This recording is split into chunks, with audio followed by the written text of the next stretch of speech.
Very pleased today on the Warning podcast to welcome Peter Hamby. Peter is a founder of Puck News, along with a group of other distinguished journalists who are breaking the news model.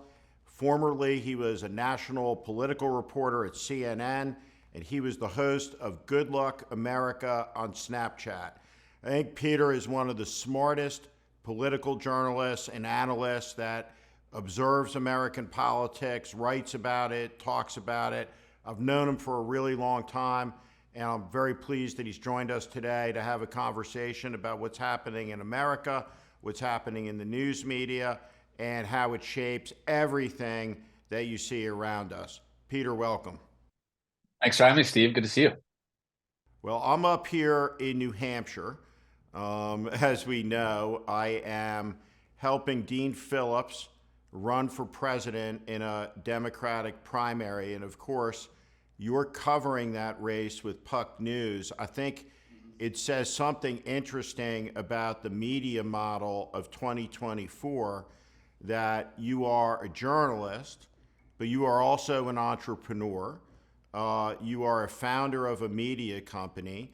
The Warning is a media company property. I'm involved in a campaign, and here we are on these platforms having a conversation that's going to reach a lot of people completely outside of the structures that were so dominant in the early part of our political career.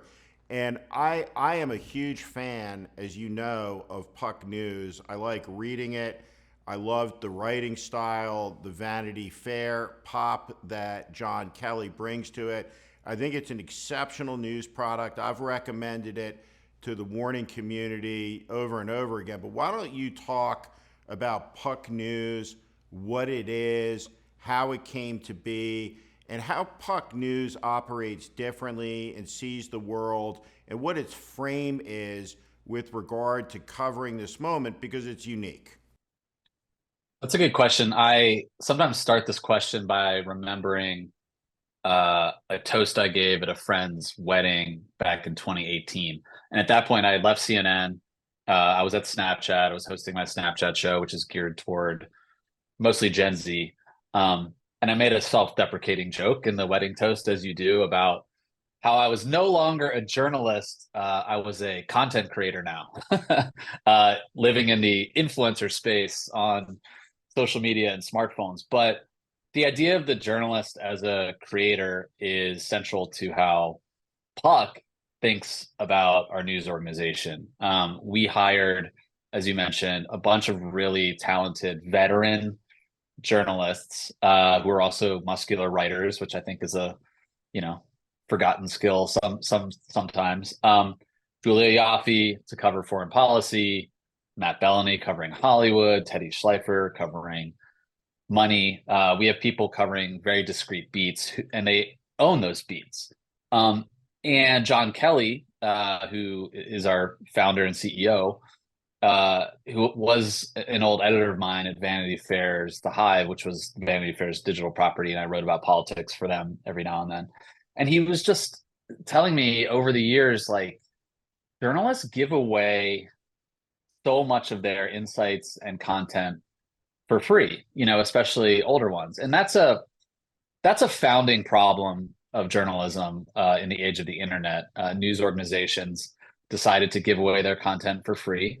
Look, we as journalists feel that we have a public responsibility. That's why we're called the Fourth Estate.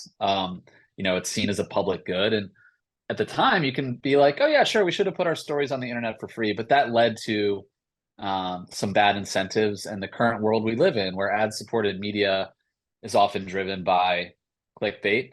Social media feeds are polluted by takes and bad actors, and people are willing to fill that void with whatever slop is out there. And so John looked at the world and he said, people are willing to pay for good journalism that calls balls and strikes, that is informed by experience and wisdom. And all of you writers who I want you to come on this ship with me, like, you bring a following. And so you're among these people, but I was at CNN for 10 years, and I've been in politics not as long as you, but like a pretty long time at this point, and had an email list. And like every time I would write an article for CNN, I had a BCC email list, and you get these emails all the time, where it's like I would write a story about, at the time, like Obama or Mitt Romney, and blast it out to a bunch of people. John's proposition was, I think people would be willing to throw a few bucks to actually read this stuff because people like you. And the business model is, if even a handful of people are willing to pay a certain amount for this writing, you can build a business on top of that. And so basically, it's a combination of the Substack idea, where people pay to follow writers and reporters they want, but blended together with a traditional newsroom model where we have editors and editorial standards. And so, we're starting small and nimble, but that's the right way to grow a startup, especially in this economy. And it's turning into something that I think people really want because, again, our reporters have great sources. We're willing to tell the truth and not just be beholden to orthodoxies on the internet or revenue chasing business models out there. And all of our reporters have a good following and expertise where people trust us. But we're still growing, like if I was in New Hampshire right now and I went up to a man on the street in Manchester and said I was getting some quotes for Puck, they'd be like, what the F is Puck? So there's still those like growing pains you have when you're a new brand in the universe. But for people listening, I would compare the business model to something like The Athletic or The Information. These are sort of subscription based news organizations where you're paying for journalism, and journalists are the creators at the center of that business model. And that feels good for me, at least. The business model might not work for every news organization, but it's working for us. Can you talk about at the beginning of the launch of a company like this? You're sitting in a room, it's a business, the business needs to be profitable in a time where trust has collapsed between the American people and literally every institution in the country. Even the military now is in a rapid state of decline with its trust numbers. Are you conscious of that as you and your partners in a new news organization in the beginning, in the room? Do you talk about it? Do you talk about the standards, the integrity issues that you want to bring to life at Puck that are elemental, right, as news values, but antithetical for a lot of quote unquote news organizations in this age where the easy buck is the freak show dollar and is the nut job dollar, is the conflict dollar and the angertainment dollar. And Puck is not going down that road. So it is clearly, in my estimation, moored by some type of ethical standard that's not a written policy, but that's a core conviction amongst the group of people that sat in the room. And I think it's evident in the sophistication of the writing, the nuance of the takes, and the real insights that come from the publication that illuminate in spectacular fashion what's happening at the connection points of America's power cast, which is Silicon Valley, Wall Street, Washington, and Los Angeles. I have so many thoughts and opinions over this over the years, right? Going from CNN to Snapchat, and I still work at Snapchat along with Puck and then Puck as well. The number one thing I think that you're getting at is respect for the audience and the readers, which we have at Puck. But also, I think this was Snapchat too. I try to, as much as we live in this new media world where you are competing for attention against not just the New York Times and CNN, you're competing against Netflix and your friends' text messages and games and sports and your lot. Like we're just in an infinitesimal, endless competition for attention. And so I've tried to, in that world, still hold on to, which something I think is a declining and disappearing virtue, which is really trying to tell the truth, not worry about angering, one partisan group or another, and also just listening, and trusting your journalism instincts that have been honed over many years to be like, I think this is a cliche, but it's the old Woodward and Bernstein thing, the best obtainable version of the truth. What that means is going out into the world, gathering information, and not leading with a headline. Like, I think a lot of journalism now is like, people wanting to write a story, and there's no there, starting with the headline and trying to fill it in rather than going out into the world and listening to people and reading a bunch of things and gathering stuff and then being like, okay, what's the headline from all of that, from the bottom up. And so I think a good example of this, and I've talked about this a decent amount, is CNN, which, by the way, I love and root for CNN. They were so great to my career. They sent me out on the campaign trail when I was in my 20s to cover McCain when you were out on that campaign. And I owe them a lot. But I think in the Trump and Jeff Zucker years, everything was a hair on fire, volume 11 emergency. And look, I know you and a lot of your listeners also believe that. But I do think that 10% of the time, maybe, you can turn the volume down. And that for a news brand like CNN, the most trusted name in news, during those years, it just veered a lot into outrage, opinion, and I think they lost trust with audience because, they didn't totally respect the audience's appetite for the things they're talking about. Nuance, respect for different opinions sometimes. And CNN's trust, according to multiple polls, declined significantly over the Trump years. And I think that's not just because that CNN was subject to attacks from Donald Trump all the time, calling them, fake news and the enemy of the people. Trust also declined among Democrats and independents. And that's not true for other news organizations. By the way, the most trusted news organization in the United States, Steve, according to the Reuters Institute of Journalism and the Knight Foundation, I believe, is not any of the news organizations we know or think of. Well, number one is the Weather Channel, because it's just the facts. Here's the weather. You can see it.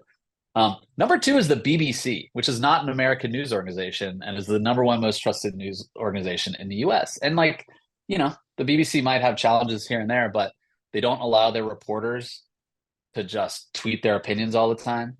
They are very, Associated Press style newsroom where it's here's the facts, and we have cameras on the ground and places around the world to show you these stories. And I think that kind of behavior over time is the kind of stuff that generates trust. And the only other thing I'll say on this is I was at the Iowa State Fair back in August, covering all of the hapless Republicans who aren't beating Donald Trump right now. And I was stopped by lots of people there at the fair in quote unquote flyover country who like my Snapchat show a lot. And I was like, just tell me why. And these weren't just Gen Z. This was like, millennials too. They're like, you seem fair. Like, there's just every time I turn on this channel or that channel, every time I see a headline, I feel like it is either outrage clickbait or politically biased. And, some people just say that reflexively. But they're like, sometimes you write or you do fair and critical stories about Democrats too. And like, even if you only do it a few times, like that suggests to me, that like, you don't think I'm an idiot, and so it's an old school belief for somebody who works in new media, but I do believe that respecting the audience is a very, very important thing for journalists to do. viewers and readers, a lot of them are dumb, but a lot of them aren't. And they can sniff out what feels like, a fake narrative or, an outrage driven narrative versus what feels right. And I think that's sort of what I'm hewing closely to.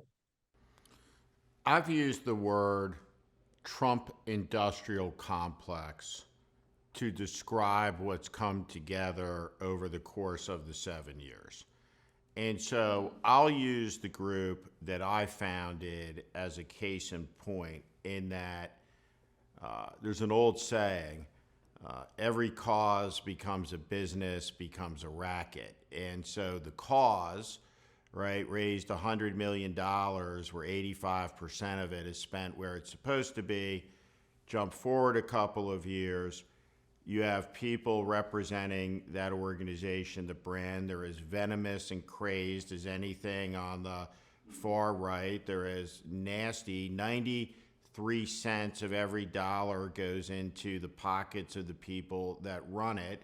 It's a reciprocal grift, and a lot of these people are the same people.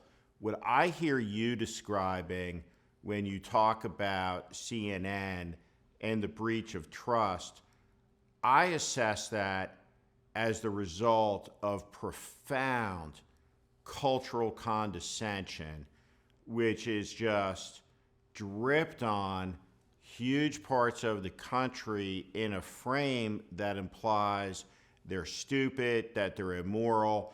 The vaccine debate is a perfect example of this.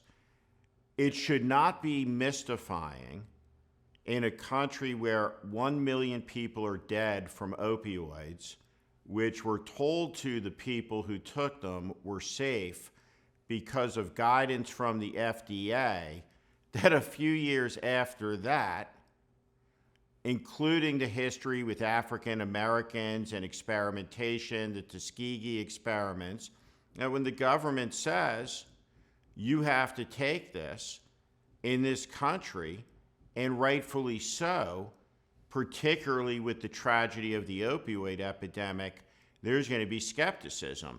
And so none of that was carefully considered, reported with any nuance. It was all always, right, the rubes are rebelling over and over and over again. And so I want to ask this question because Joe Scarborough said something that I thought was very important, and he should be credited with saying it. And I watched and experienced this exact thing sitting on a set on MSNBC for all the years that Trump rose. And it was this. Every single Republican came on air. When the camera was off, they said Trump is crazy. He'll destroy the party and probably the country. And when the camera light went on, they were his obedient servants. He could do no wrong. What Joe Scarborough said, and you know this is true, is that every Democrat who comes on my show says one thing on camera and something else entirely as it relates to Biden. So my question is this, full stop. We talk a lot about misinformation. CNN has talked a lot about misinformation. MSNBC's talked a lot about misinformation. We talk about misinformation on Twitter. We talk about misinformation from the Russians. Is it fair to evaluate the power class of the country, the juncture point between the media and the politics in this moment in time, engaged in what functionally is a broad misinformation campaign? Because I know, I'm looking into the camera, I am telling you, right, that I know for certain, right, the people I'm talking about, right, say one thing, which is every Democratic member of Congress. They say one thing privately and another publicly, with concerns about the president, right? And his ability to beat Donald Trump. Nobody says they don't respect Joe Biden. Nobody says that Joe Biden is just completely wrong on the policies. What everybody says is they don't think he's going to beat Donald Trump. And it's remarkable that they think it's best to keep it a secret from the country when, in fact, 80% of the country is literally screaming, we do not want the choice of Donald Trump and Joe Biden. Don't want it. So if you want to ask me what the poll says, all of it accumulated, what does the polling say in this election cycle? I'm going to tell you.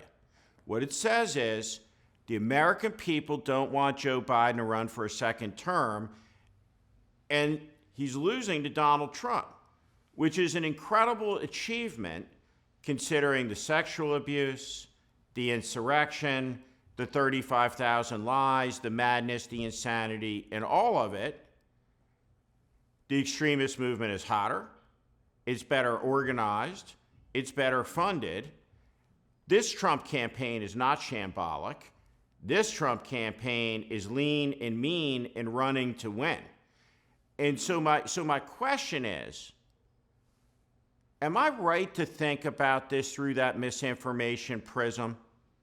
Because what I see is the power class of the country in an argument with 80% of the American people on a question that they're being really clear about, and everybody is saying one thing in private and another thing in public at a level that I've never seen in my political career, with one exception.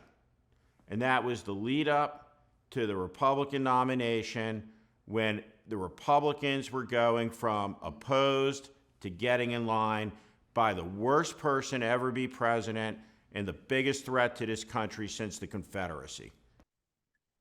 So nothing you said just now, Steve, is controversial. I will say that. And by the way, after I answer, I don't know if this is the first pod you've hosted since being with Dean Phillips in New Hampshire, but I'm sure you have gleaned some anecdotes from voters up there on this topic. And I'd like to hear those too. So I guess the one thing I might quibble with is the term disinformation, but what I agree with is I think the disconnect between the power elite in Washington, and I include parts of the press in that, has never been more removed from the everyday experience of most Americans. On the media side, you probably saw this again in New Hampshire, out on the campaign trail with a lot of people in the press.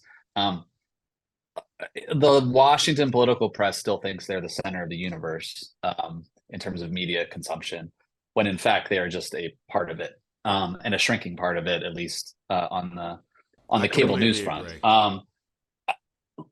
You are correct that there's this curious delta, and I'm talking about Democratic voters here, between do you want Joe Biden to be the nominee, do you want somebody else to become the nominee? And when presented with no other options, they say, sure, I'd be fine with it. But they're not even that fine with it right now. Gallup came out with a poll last week that showed Biden losing support among voters under 30, dropping 11 points in a month. And his approval rating is now 37%, which is Donald Trump level territory. The White House, in my conversations with them, especially in the last week, where you have this like confluence of young progressives revolting against Biden because of his support for Israel. That's a whole other topic. You have just generally dismal poll numbers. And then you have Dean Phillips arriving on the scene. And their take is approval ratings in modern partisan polarizing times don't really matter. What matters is you get to next November and it's a choice. And the choice is what matters. People don't need to be inspired. They just need to know that it's either Biden, who, is probably old, is old, and Donald Trump, who's a maniac. And that is their perspective on this. But it's it's kind of freaky to think about if you're a Democratic voter, if you look at the math. Um, the presidential race in 2020 was decided by what, 44,000 votes in Arizona, Michigan, and Georgia. If you compare 2016 to 2020, what did Donald Trump get and this is in the popular vote, but what did he get in 2016? He hit 46% of the vote. Sorry, he hit 46% of the vote in 2016. In 2020, he basically hit the same number. He's got a ceiling. The difference is that people stayed home or voted third party and weren't inspired by Hillary Clinton. Biden was able to go over 46% in 2020, but if young people don't show up in the numbers they need in those key states, and if you've got people like Cornel West and RFK Jr. on the third party sidelines, or sorry, waving the flag of third parties, that brings the number below Trump's ceiling, possibly. And it's pretty scary. I will say, and I agree with you. I think people say one thing in the green room and something else on television. There are a few reasons for that. And by the way, not to plug Puck again, but like one of my colleagues, Lauren Sherman, said one of the promises of Puck is that we write about what's happening between the press releases. We say the quiet part out loud. We are willing to say what people are talking about in the green room before they go on the set of Morning Joe. Look, some of this is careerism. And like C. Wright Mills has wrote about this like 60 years ago. Like this is not a new piece of criticism from media critics. But if you are a young reporter who wants to climb the ladder, if you are a strategist who wants to make some extra money, if you want to become a cable news contributor, there are things within the received wisdom of Washington and New York that you can say that keep you within the guideposts of a career going up the ladder. And so you do pull punches. When I talked to Dean last week for this piece I'm writing for Puck, he said there's a, quote, culture of silence among his Democratic colleagues in the House around Biden's age. Look, people like their committee assignments. People like being able to write a check to build something back in their district. People like getting invited to the cool parties. Sorry, that's like an understated thing, Steve. Like people don't want to get like shunned from the parties, once you get to DC, whether you're in the press or in politics. And so, yeah, I think people say, and every focus group shows this, most normal people think Biden is really old. And also, if you talk to, I had this experience in Iowa, and this is also probably a sore spot for Democrats or a worrying point for Democrats. Yeah, Trump is old, and that Trump is like slurring his words every now and then. And Trump, by the way, makes no sense when he talks. But you talk to voters, like just normal people out there, they could be Democrats, Republicans, non-voters, even like they see a difference with Biden that they don't think with Trump. They think Trump is like energetic and he's like with it, and voters don't really think that about Biden.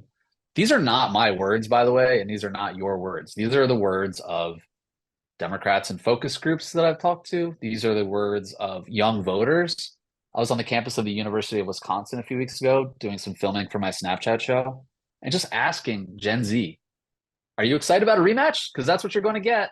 No one is. Now, a lot of those people said they would still show up and vote for Biden if that was the choice, which validates the White House message. But yeah, I mean, like I would love to be a fly on the wall in some conversations among elected Democrats in the House and Senate about Biden's age, because I'm sure they're worried about it. So here's my question, right, on this. So I kind of have a test for journalists that I've applied, right, during the years I've operated at a presidential campaign level. Once I kind of figured out what I didn't know, what I did, and felt like I was experienced around this very weird track. And my test is, what journalists am I talking to that could do this? If they had become, right, campaign people, right, that would have been able to do this. And it's a really small list. You are on that list. You would have been a really good political Chuck Todd would have been, Bob Costa would have been, Ryan Lizza would have been, right? People who really are deep, Tim Alberta would have been, people who are deeply, deeply, deeply knowledgeable about politics, the country, the culture, its history, its sociology, its generations, all of that stuff. One of the fault lines, like in presidential politics, right, just as a philosophy, right, is the nature of a presidential campaign. Is it a referendum on the president, or is it a choice between candidates? I have always believed it is a choice, not a referendum on the incumbent, and that's a really important thing to recognize. Now, the Biden campaign is saying that when the choice is clear, the choice will be Biden versus Trump. I'm going to tell you what I think the failure of logic is here.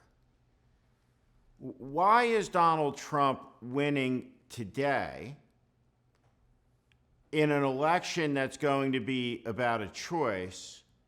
Because I think the one thing that is clear, there's nothing new to learn about either Donald Trump or President Biden. There is no mystery left in our relationship as a people with either man. There is no spring of discovery ahead.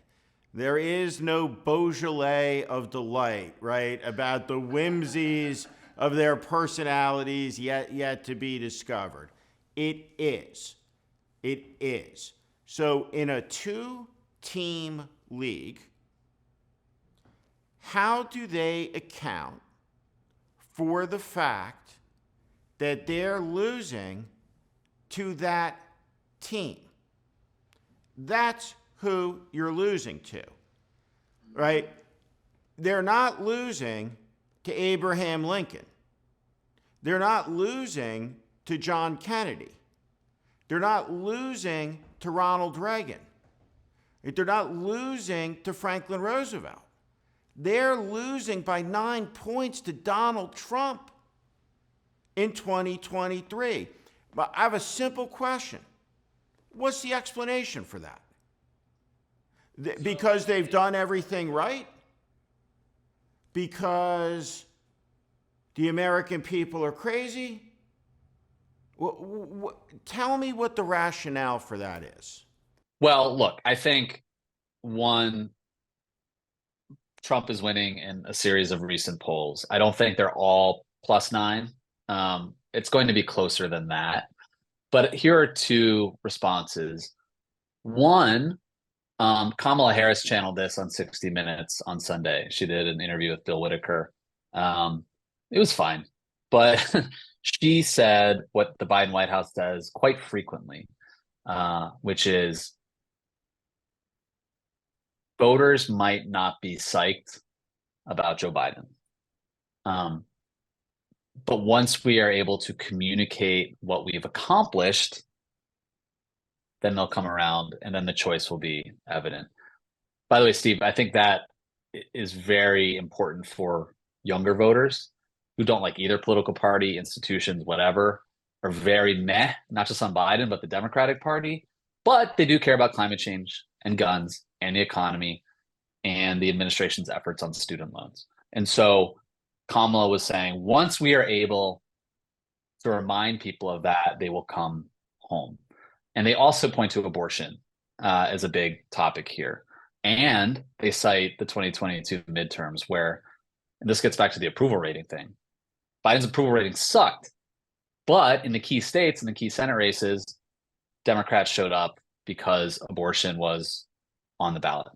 And by the way, we'll see next Tuesday or in a couple of Tuesdays if that's true in Virginia, which is like, a swing state on the state level, because that whole race is about abortion. So we'll see if that issue is still resonant. If it's not, that could be a warning sign for Democrats heading into next year. But a big difference with 2022 is that turnout the turnout expectations between the two parties have really changed since like Absolutely. 2008 when we were out there. So in a midterm election, it used to be uh, Republicans would blow Democrats away on turnout because Democrats rely on low propensity voters who don't really show up in midterm elections and off year elections. But Republicans have these older voters who pay attention and they vote every single election. That's kind of flipped on its head now. So Democrats are really engaged post 2016, like post Trump, like they seem to understand the stakes and so they show up. And that's helped by the fact that people forget like yeah, Trump is a Republican and is winning the Republican primary and has a lot of Republican support. But there are a lot of people who like Trump who like weren't like typical Republican voters before 2016. And so when Trump is on the ballot, he has more people showing up in a presidential year. So the turnout expectations are kind of flipped. So I think one reason a lot of those Republicans lost in 2022 and Democrats won, it wasn't just abortion. It was also that people stayed home. Trump supporters stayed home because he wasn't on the ballot. They're not going to show up and vote for like Blake Masters. Like as much as he's Trumpy, he's not Donald Trump himself. Um, a lot of Trump supporters like Donald Trump and Jesus in that order, and like no one else. And so that's a problem next year because he'll be on the ballot, and he will always have that 46 to 47% stealing. Democrats have to have somebody who can get above that number and a little bit higher because of the electoral college. And right now Biden is the only guy, and your boy Dean. But it's pretty scary. I mean, this is like this it's going to turn on a few, 10, 20, 30, 40,000 votes in the series of states. And I do want to, by the way, call out what you said earlier about the Trump campaign. Like your list as a journalist who deals with the Trump campaign. Um, and I didn't like actually deal with them that much the last time around, in part because they were so like ham-handed and all over the place. Um, Chris LaCivita is there now. Yeah, Donald Trump is facing over 90 criminal counts, but his campaign is much more well-oiled. And I know this sounds a crazy thing to say about Donald Trump. And by the way, he said all kinds of like inflammatory and racist and, things that inspire violence lately. But it's more disciplined. It is more disciplined. And they kicked the shit out of Ron DeSantis. And like out of the gate. And they just it's a Trust better them. campaign than it was in Trust. 2020.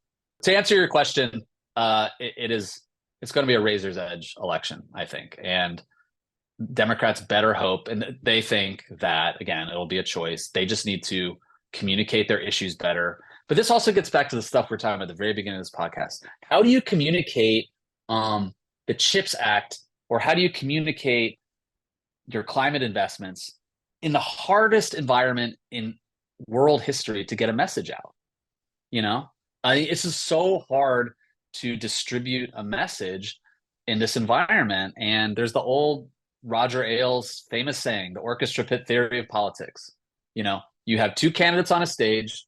One candidate says, I have a solution for Middle East peace. The other candidate falls in the orchestra pit. Which one is the press going to cover? The gaffe, Hunter Biden. It's just like there's so many distractions. People are on TikTok, people are on Netflix, people are on WhatsApp. It's just like people don't know Joe Biden's accomplishments, and it's very hard to get that message out there in today's environment. So let's talk about the accomplishments. And in fact, uh, they're very considerable. I drove across the country with my son this summer, and you're in some of the national parks, and you see and you hike on the trails that were made during the New Deal by the CCC, right? And you see the legacy. You drive across the country, you kind of recognize the incredibleness, right, of the interstate highway system. None of this existed, right, in the 1940s. It was built in the 1950s. It was transformative. Joe Biden is going to have as significant a legacy of infrastructure and building the modern country that exists 30 years from now as Eisenhower does for the building of modern America in 1950s. There is no question about that. It is a titanic achievement. We finally had Infrastructure Week in America, and someday people are going to look and say, who built that road? Who built that bridge, right? When did this be? And the answer is going to be President Biden. That being said, voters do not throw ticker tape parades for their politicians for doing the things that they promised to do in the last election. They want to know what you're going to do in the next election. Now, there's a theory of economics that is really the only issue that matters in the assessment of an economy on behalf of the American people, is the correlation between wages and prices. And right now, there's a huge sensibility that everything is unaffordable. And so the modern era of political campaigning began in 1896. And I've said this, I believe this. The biggest mistake off the line by a presidential campaign seeking re-election ever is branding this economy Bidenomics. So the vice president is talking about, well, you'll find out when we start talking about our accomplishments, what they are, as if the White House couldn't have started talking about them last month. But the accomplishment in the eyes of the American people is the achievement of Bidenomics, which the Biden campaign itself tattooed onto the president's forehead. And really, the most inexplicable of ways that, in my view, would never have happened if someone out there ever would have talked to somebody who lives in America outside of the Beltway. Yeah, I think the economy is really confusing right now, not just for regular people, but for experts. Like, we don't know how to talk about it. By the way, I think a lot of political journalists don't come from economic or business backgrounds. And you frankly, a lot of the best economics correspondents out there aren't the ones covering presidential campaigns. I'm sure you saw that a lot. Man, I remember that from when the economy collapsed when I was out on McCain. I wasn't CNN's only reporter on the presidential campaign, but I was a 26-year-old kid covering, credit default swaps and how they're tanking the housing market. I didn't understand that stuff. Yeah, me either. I mean, I'd never heard the word before. I mean, I was 38 years old. I was running a presidential campaign, and, I thought I was worldly. I thought I knew things about the economy.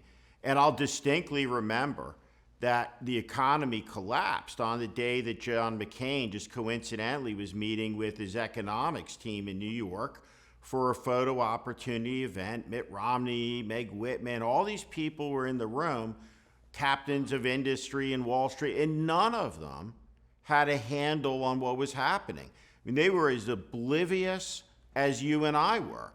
And that was the defining moment of my political career, in the sense of, I looked around and I was like, all of the experts have absolutely no clue what's happening.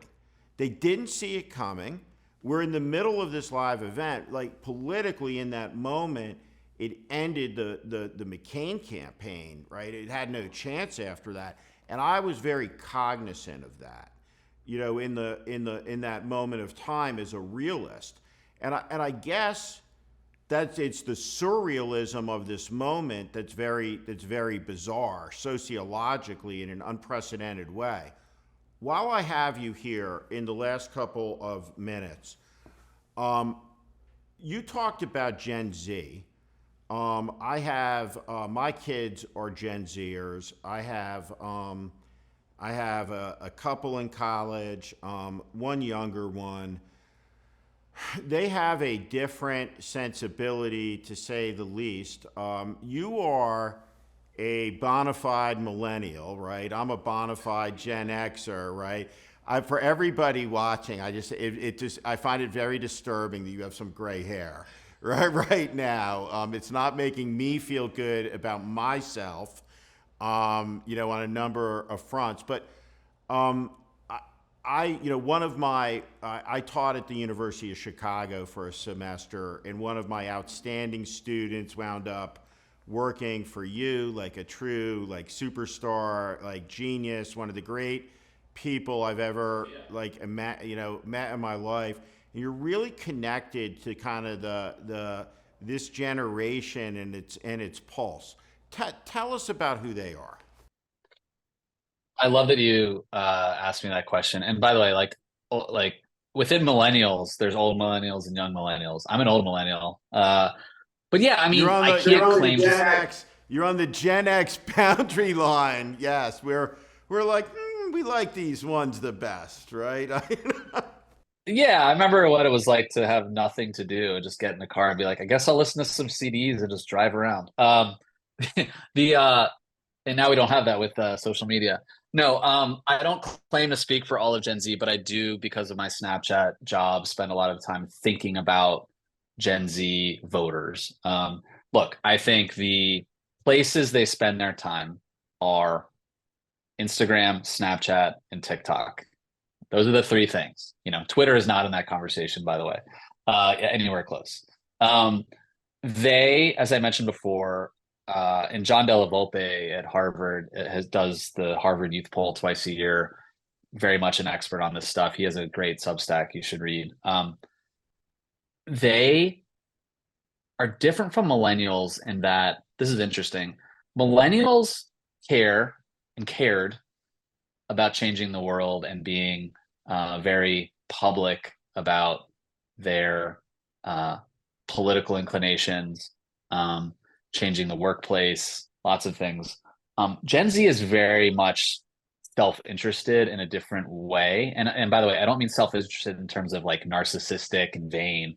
They came up in a world, they became politically sentient in a world defined by Black Lives Matter, Donald Trump, political violence. Like a lot of young people actually think we're going to see a civil war in our lifetimes, in their lifetimes. Um, and so, whereas I came up in like the Iraq War era and Barack Obama, and in a political world where there were two parties and sometimes they could reach bipartisan agreement, and there would be gangs in the Senate that would like maybe work on immigration. They've never seen that. And so their world is on a political level, a lot of good versus evil, oppressor versus oppressed. Social justice is very important. Race and identity politics is very important. We're seeing this play out in a lot of the protests around Israel and the war in Gaza. Younger people are way more inclined to support the Palestinians than older age groups are. Um, but they see politics through protest and conflict in their personal lives. And this is where I get to the self-interested part. They care about their friends, their family, their bank account, getting a job. They're less interested, in other words, in waving a flag in their everyday lives for a political issue, because they see a world where politics doesn't really work. Climate change, gun violence, access to the economy, and reproductive rights are, generally speaking, their top four issues. The Biden campaign, again, is trying to make this their reelection campaign, at least it's targeted toward young people, around they're fighting for young people to have access to the economy, access to reproductive rights, and Republicans want to take those things away. And so the bottom line is that they need issues to get activated. They're not going to get fired up for individual candidates. They're not going to get fired up just because there's a D next to someone's name on a ballot. They really feel like they need to be pulled into the process because they don't feel like they're impacted on their everyday lives a lot by the traditional political process. And again, that's a problem for Biden and Harris in 2020 because young people say over and over and over again, they don't feel like they can ever be able to afford a house. Interest rates are too high. They can't even get by. Wages aren't keeping up with inflation, et cetera, et cetera, et cetera. So the economy isn't just an issue for like old people. Like young people want jobs, income, healthcare, 401k. That they really want that because older generations had that and they don't feel like they're ever going to. Peter, the name of this podcast is The Warning, and so we've started a ending of this where I ask the people good enough to come on to give their warning, whatever it may be that you'd like to talk about. To the good folks who are gonna listen about this. There's a lot to be worried about, and you're a person who's seen a lot about American politics, and a lot about a lot of other things as well. So I will throw it over to you to close. And just before you do, thank you so much for joining me, the Warning community, for a great conversation today. Thank you. Yeah, thanks, Steve. I think my warning gets to something you said earlier in this conversation, which is I'll use the example of that Iowa trip. I spent most of my career as a reporter. I didn't cover the White House. I didn't cover Capitol Hill. I was living in DC, but I was always on airplanes, traveling around the country, in state capitals. you know, I developed, I like to think, an ear for, just listening to voters. That's something I care about. I think the cultural and economic differences between different parts of our country have never been greater. And I don't mean like necessarily the political differences, but I mean, when I went to the Iowa State Fair, I was walking around with my camera crew who were all like people from LA. Um, we stood out like sore thumbs. Like the clothes we're wearing, the tattoos are different. It's just like I have been to Iowa 30, 40 times in my life. I've never felt, maybe, I live in LA, I lived in New York, I lived in DC, but my family's also from the South. Like my grandma's from Mississippi. Like I've spent a lot of time traveling. I do care about red states. And it just felt like, man, these people and those people are never gonna be at the same bar. Sports is the only place where they're gonna, hang out together.